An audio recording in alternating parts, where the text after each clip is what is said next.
Ježiš rozpovedal ľuďom podobenstvo o hospodárovi, ktorý zasial na svojom poli pšenicu. Kým ľudia spali, prišiel jeho nepriateľ, prisial medzi pšenicu burinu, aby zničila úrodu a odišiel. Keď vyrástla pšenica, ukázala sa burina. Za hospodárom prišli jeho sluhovia. Pane, nezasial si na svojej roli dobré semeno? Kde sa teda vzala burina?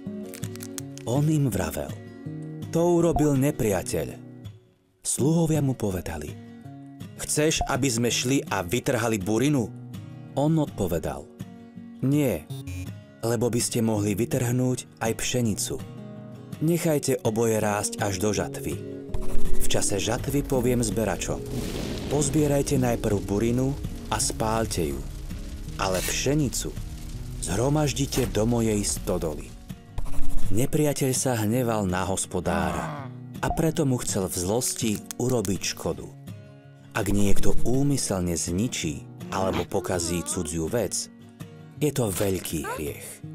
Takisto by sme nemali naschvál ničiť ani vlastné veci. Všetky veci, ktoré máme, niekto namáhavo vyrobil. Sú pre nás darom od nebeského Otca, ktorý nám ich požičal, aby sme ich rozumne používali a starali sa o ne.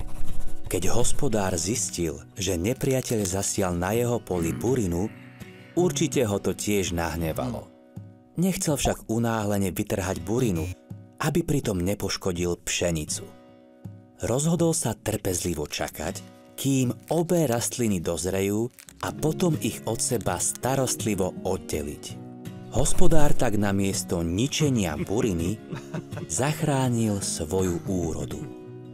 Keď sa nahneváme, možno máme chuť do niečoho hneď kopnúť či niečo zničiť.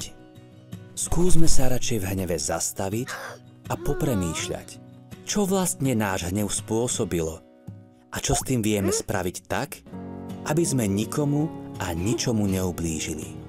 Je to ťažké, ale spomeňme si pritom na to, ako múdro sa zachoval hospodár.